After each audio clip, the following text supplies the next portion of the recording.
All right, ladies and gentlemen, welcome back to the Golfballing Podcast, episode 258. Back here with Ryan the Great, and we're done with rhyming for the day. Happy Easter, Ryan. Happy 420. Yesterday was 420. Did you know that? Thanks for having me, Dr. Seuss. Yeah, I did. Had a couple beverages in lieu of that, but Oh, nice. good Sunday. It was a good Easter. Took a nap. That's cool. Yeah, there you go. Hell yeah. Other than I didn't that, know it was we did our Easter on Saturday, so I didn't know it was 420 to like 5:30 after golf. I kept seeing like weed jokes on my Instagram story, and one of them was like from a school teacher, and I was like, hold on. And I go to the calendar. It's like, oh, it's 420. What in the world? So we had a great tournament. You watch it or were you napping? I caught a little bit of the end of it, but I was napping. Yeah. Also, I played golf. That was fun.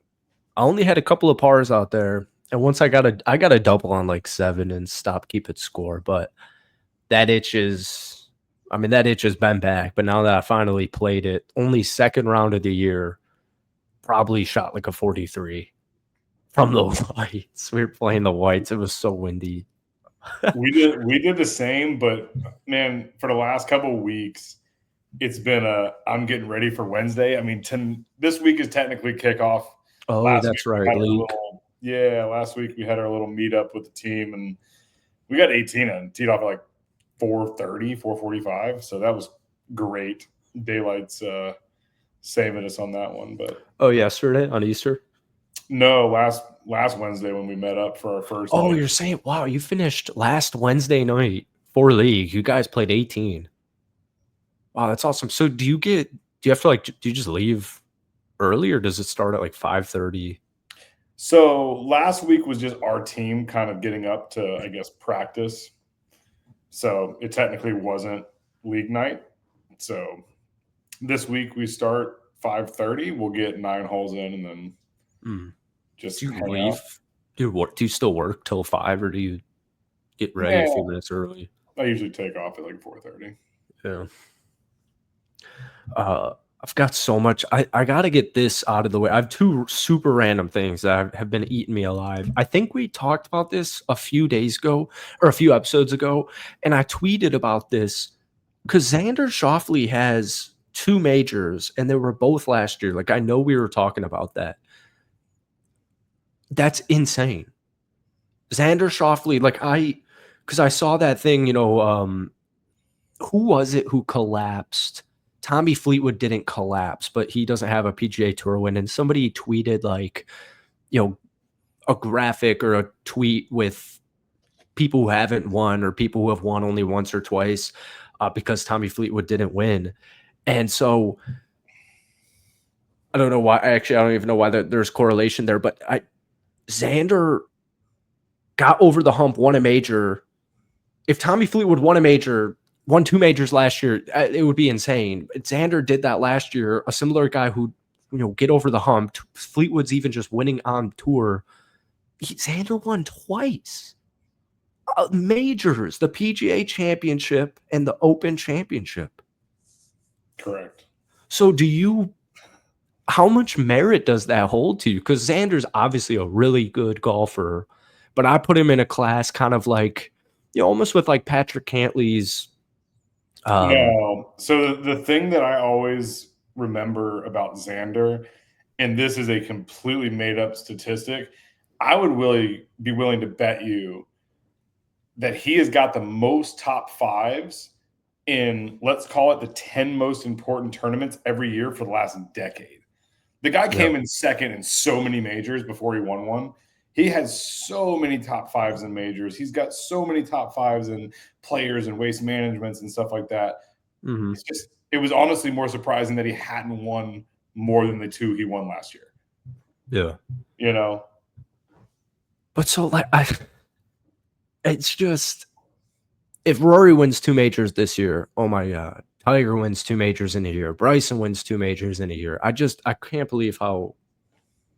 I mean, forgettable. It's so forgettable, and it's just I have his Let me share this on the screen as we try and entice more YouTube viewers. We've gotten 15 in the last 2 episodes, so we're making amazing strides. Dang. Huge rises up from like 6s and 7s. Once I get a mic, we're to the moon. All right, so this is every major he's played in. Top 10 is everything in yellow, so it's almost probably like Half of 60%, them. 65% of majors. Yeah.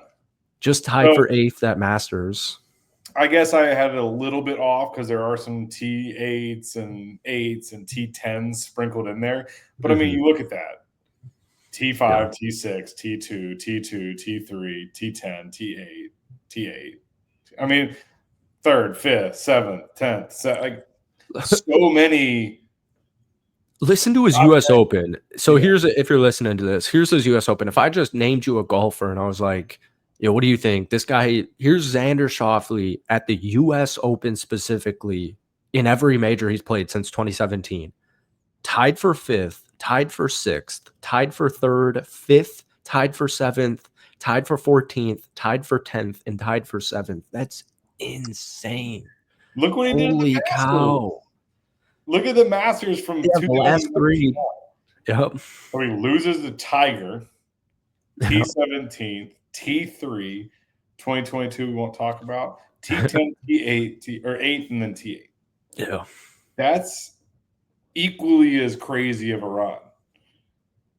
So kudos, Xander Schauffele, 31 years old. That also caught me by surprise. This was a huge tidbit. This was so important to me on like Friday night. I had to go in a different room to just write this joke down. The TGL is like walking into a room and seeing it's on TV and being like, oh, cool, but still walking out of the room. Right? I mean, I could say the same thing. Something there. PGA Tour as well.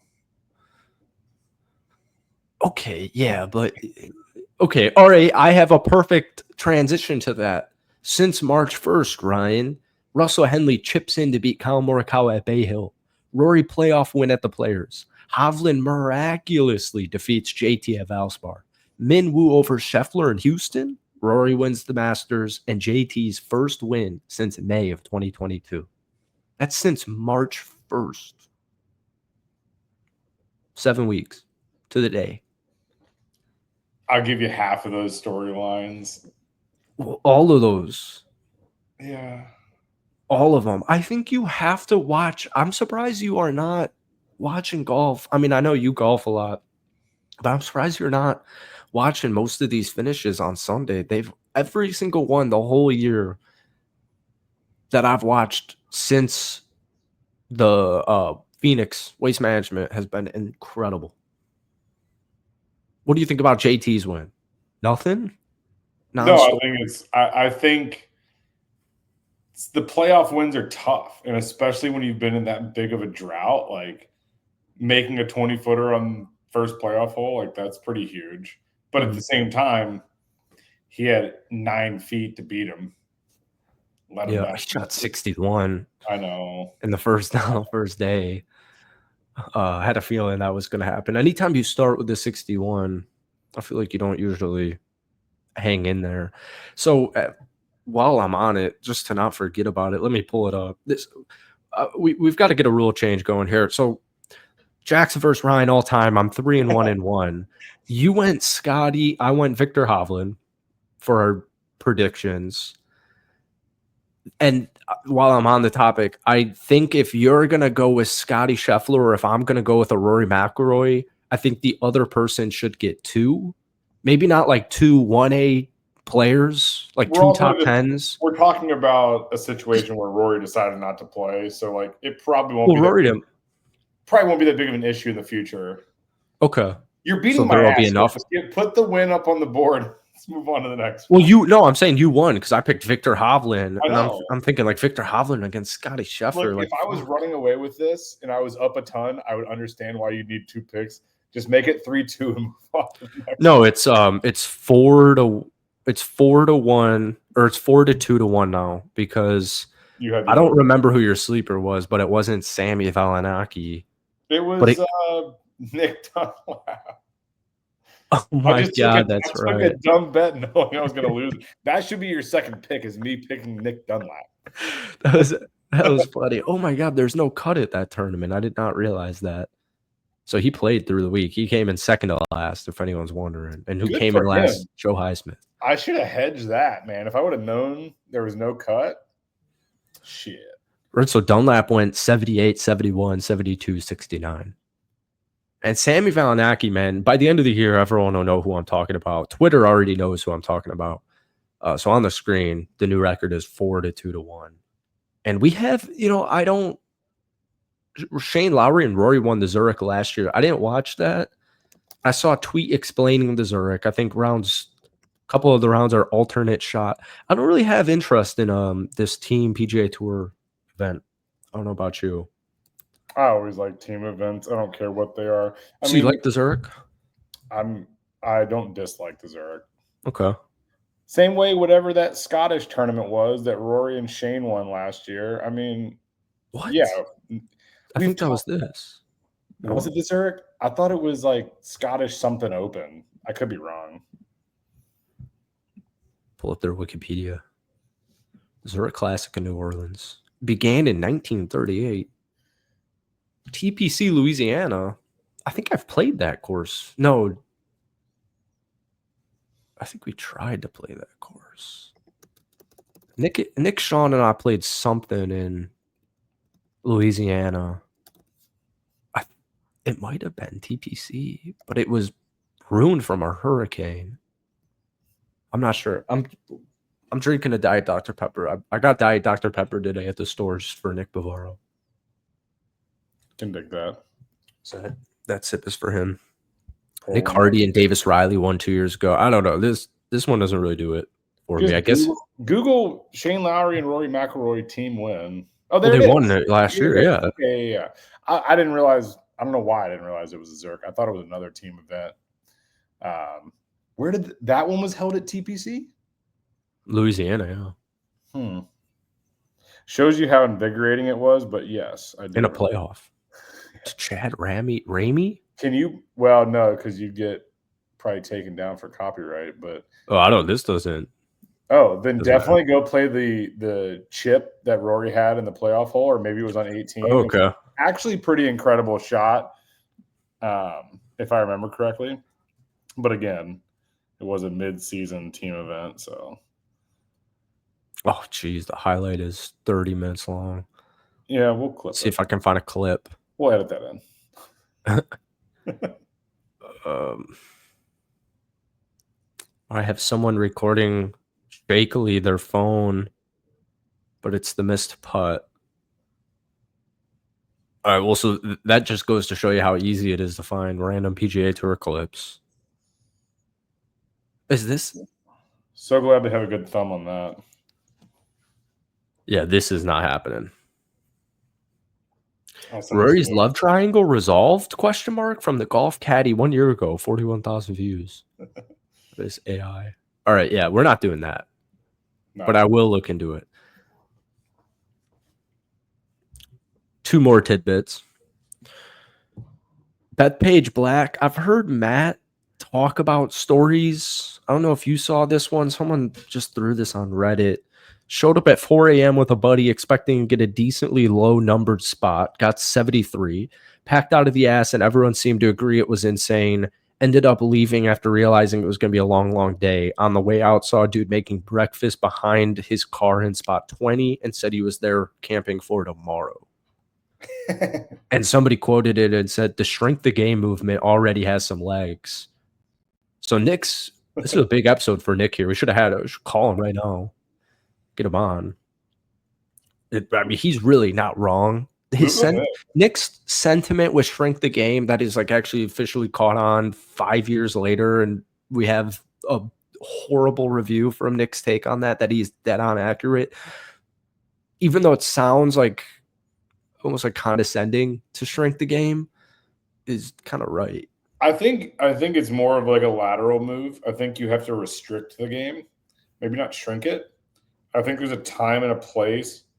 There's also like certain stipulations you should have. That course has a sign that's literally like, if you suck, go away. in essence. At any course? No, but at Bethpage Black, there's literally a sign that's like, this course is not designed for fucking 20 handicaps. Oh, seriously? Look it up. It's like a famous sign. They've made like hats and shirts out of it. It's on like the railing overlooking the first tee box. I don't know exactly what it says, but something to the extent of like, keep pace of play up. This is not. Oh. Yeah, I'll pull it up here. This is a classic. I'm with it. Like, show me your gin if you want to play this course. The black course is an extremely difficult course, which we recommend for highly skilled golfers only.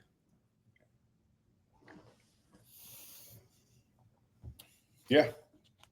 I mean, if they actually enforce that, I mean, I can't imagine people are going out there and firing off numbers. It's probably a bunch of idiots shooting 100. But to their point, you probably shouldn't have the rough as thick as you're going to have it for the Ryder Cup. Yeah. Going hand in hand with it, Pinehurst 11, 18-hole course in 2027. Number 10 opened last year. The comments hate it because they're saying, oh, great, another course for $500. So Pinehurst Pinehurst, notorious name. Number 2, I feel like people, what is it? There's like a couple at Pinehurst that say are worth the money, and 2 and 4 are kind of their flagship courses. Mm-hmm. But here's the thing: is whoever said that's never been to Pinehurst, because 2 and 4 are expensive, but they're also the only ones that are that price. Oh, really? Are you serious? You're going to pay, depending on the time of year, $350 to $500 to play those 2 golf courses. Mm-hmm. But you can go play number 6 for like $120 in the afternoon. Oh, are you serious? Absolutely. Like we played. So last time we were there, my brother, one of his friends is a member, so I know this is a little bit skewed. But like number 2 is a few $100s in season. So I think we paid $250 plus caddy, call it $350. We paid $60 to play number 6. Oh, wow. So like just call it double if like you're looking at apples to apples, right? In season, it's 500 plus caddy, so we paid half that, $250. If it's $60, it's around $120 to play number 6. I'm sure we could look up rates and debunk that, but basically 1, 3, 5, 6, 7, 8, 9, 10, everything but 2 and 4 are much more reasonably priced. Can you even, do you know the names? Are these, can you even get a Pinehurst tee time on Golf Now? Absolutely not. Okay. So no, you're disregard that. Yeah, you're also not booking a tee time more than 2 weeks out if you aren't staying on property. So if you want to go there, oh shoot, you need to stay at Pinehurst. Yeah, that's courses 2, 4, 6, 7, 8, or 9. You got to be a member or resort guest. Yeah. Oh wow, okay. That is, I mean, but that's the way to do it, anyways, man. You're gonna get an Airbnb and spend just as much money. Big suggestion: if you're gonna do Pinehurst, go with a group of 4. Split a couple rooms at the Carolina. Go with people you enjoy spending time with. You can get a suite, whatever, and play one of the 2. Play 2, and then a few of the random courses. You can play Tobacco, Pine Needles. Well, maybe not Pine Needles. I think you need a call to get on there. But Southern Pines is public, I'm pretty sure. It's one I've never played, but I've heard nice things about it. It's a cool place, man. Yeah, I want to do golf trips. I was saying that to my cousins too. I mean, like Cabot, bro. Sweet. We're gonna stay at your house and do Cabot Citrus Farms. Yeah, isn't that like? It's like an hour and a half from you. Yeah. We can make a day out of it, or we can crash up there. Mm-hmm. It's too close for us not to have gone yet. So, no. What's the one Nick goes to as well? Stream Song. Yeah. Yeah, I'm going there, and I'm technically playing both in June. Oh, really? Cabot too? You're playing Cabot and Stream Song in June of 2025? We have a 7:30 at Cabot on Sunday and a 7:45 at Stream Song Black on Monday. Wow, that's super casual. Who are you? My buddy's coming down from Kentucky, and he wanted a place. Oh, cool. They're staying up in Tampa area, so Oh, nice. I'm actually trying to figure out where the fuck I'm going to stay for Saturday night because it's 3.5 hours from my house. Like, yeah, if you gave me like a 10 o'clock tea time, I could do a 3.5 hour drive in the morning, wake up at 5. But a 7 o'clock tea time, there's zero chance I'm waking up early enough to drive 3.5 hours for that. So, yeah. Always stay here. oh, you would be well closer than I am now. What does your GPS say to Cabot Citrus? I'm going to say an hour and 41 minutes from your door. I have no idea where you live. It's rush hour. Cabot Citrus Farms. To not be too specific about my specific location, it's about an hour. Really? Better than you think. Yeah. Hell yeah. So I'm staying with you. Even at 6 o'clock on a Monday night.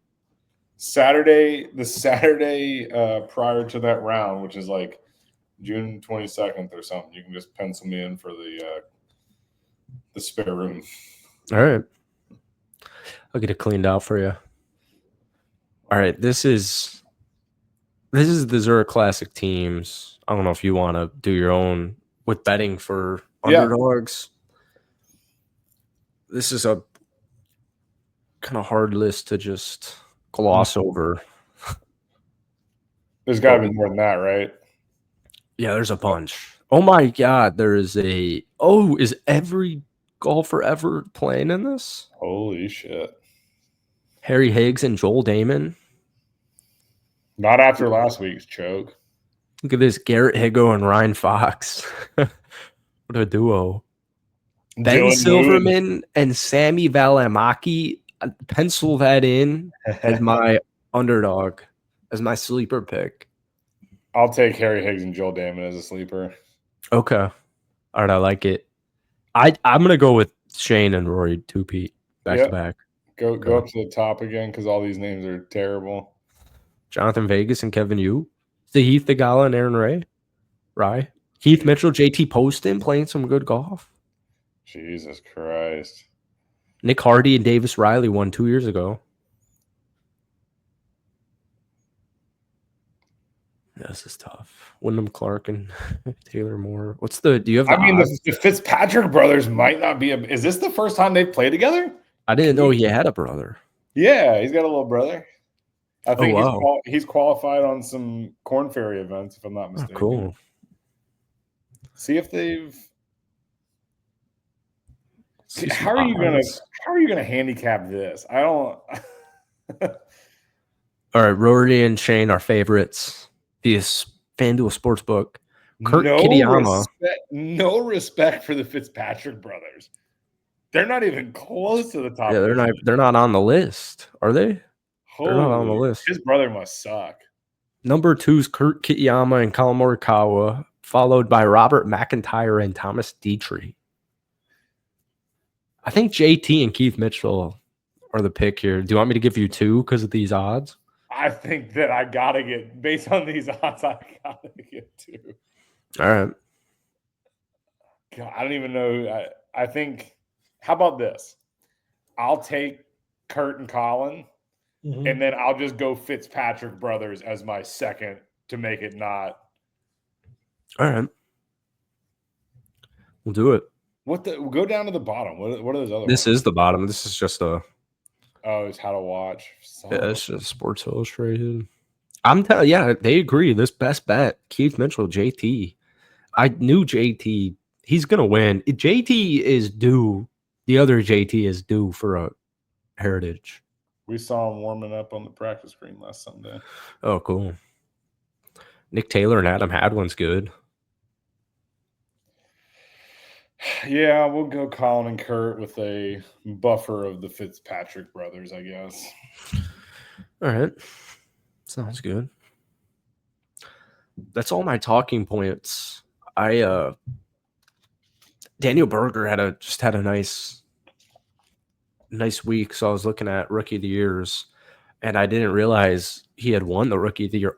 Or I knew he had won it, but I didn't realize it was all the way back. You want to take a guess?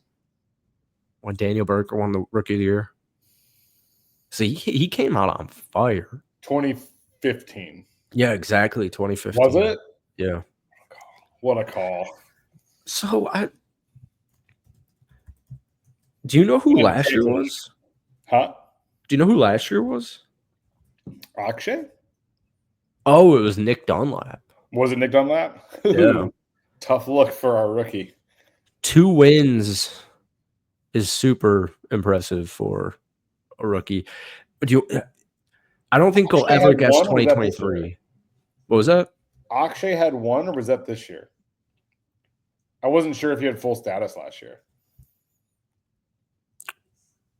Oh, won a rookie of the year or a tournament? A tournament. Yeah, he won. Was it Sanders? No, that was his debut. I think he's won.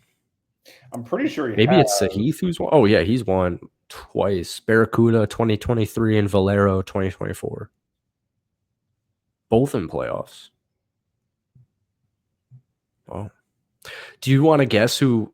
You'd never guess 2023's winner. I'm trying to see what he's doing now. He's 36. I don't know who this is. Rookie of the year for 2023 is now 36. That's what it's saying. Yeah. I don't know. Eric Cole. Nope. He won Rookie of the Year in 2023, and he's 36. So there you go. Now you know. The more you And know. we'll end it on that. We're talking about Eric Cole. Well, thanks for tuning in.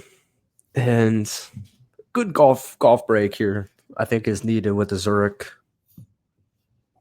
I'm pretty done with my whole Sundays have been taken up. And then we got the CJ Cup Byron Nelson, followed by the One Flight Myrtle Beach Classic / the Truist. Is that the... Forget the Myrtle Beach Classic.